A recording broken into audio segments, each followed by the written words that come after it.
আসন্ন রাষ্ট্রপতি নির্বাচনে বাংলাদেশ জামায়াতে ইসলামীর নেতৃত্বাধীন 11 দলীয় ঐক্য থেকে মনোনয়ন পেলেন এলডিপির চেয়ারম্যান কর্নেল অলি আহমদ। রোববার দুপুরে বিরোধী দলীয় নেতা ডক্টর শফিকুর রহমানের মিন্টু রোডের বাসভবনে 11 দলীয় ঐক্যের নেতাদের বৈঠক শেষে তার নাম ঘোষণা করা হয়। বৈঠক শেষে দুপুর 1:50 দিকে এ বিষয়ে সাংবাদিকদের ব্রিফ করেন বিরোধী দলীয় চিফ হুইপ ও জাতীয় নাগরিক পার্টি এনসিপির আহ্বায়ক নাহিদ ইসলাম।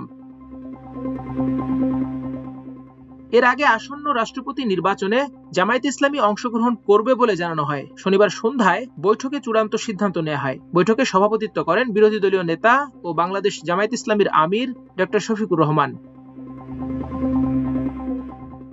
এদিকে রাষ্ট্রপতি নির্বাচনের জন্য নির্বাচন কমিশনের রিটার্নিং কর্মকর্তার কার্যালয় থেকে 2টি মনোনয়নপত্র সংগ্রহ করেছে ক্ষমতাসীন দল বিএনপি। রোববার রাজধানীর আগারগাঁয়ের নির্বাচন ভবনের প্রধান নির্বাচনী কর্মকর্তার কার্যালয় থেকে এ মনোনয়ন সংগ্রহ করেন জাতীয় সংসদের চিফ হুইপ নুরুল ইসলাম মনি ও বিএনপির সিনিয়র যুগ্ম মহাসচিব অ্যাডভোকেট রুহুল কবির রিজভী।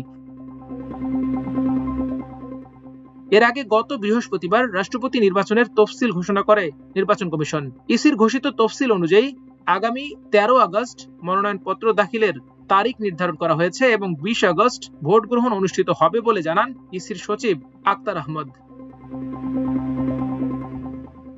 ইসি সচিব জানান, রাষ্ট্রপতি নির্বাচন আইন 1991 এর 5-3 ধারা অনুযায়ী প্রধান নির্বাচন কমিশনার স্পিকারের সঙ্গে আলোচনা সাপেক্ষে এই সময়সূচি চূড়ান্ত করেছেন। নির্বাচন কমিশনের নিজস্ব ভবন ও জাতীয় সংসদ অধিবেশনে নির্ধারিত সময় অনুযায়ী সার্বিক নির্বাচনী প্রক্রিয়া সম্পন্ন হবে। তিনি জানান, তফসিল অনুযায়ী মনোনয়নপত্র দাখিল 13 আগস্ট সকাল 10টা থেকে বিকেল 4টা পর্যন্ত নির্বাচন কর্মকর্তার কার্যালয়ে। মনোনয়নপত্র যাচাই বাছাই 16 আগস্ট সকাল 10টা থেকে। প্রার্থিতা প্রত্যাহারের শেষ দিন 18 আগস্ট বিকেল 4টা পর্যন্ত। ভোট গ্রহণের তারিখ ও সময় 20 আগস্ট দুপুর 2টা থেকে বিকেল 5টা পর্যন্ত জাতীয় সংসদের অধিবেশন কক্ষে।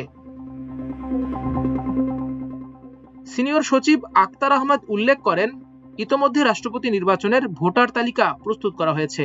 সময়সূচি ঘোষণার পর কমিশনের পরবর্তী প্রশাসনিক কার্যক্রম ধারাবাহিকভাবে পরিচালিত হবে।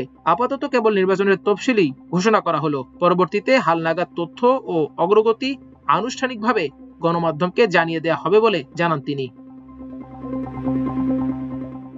মাল্টিমিডিয়া ডেস্ক, আমার দেশ।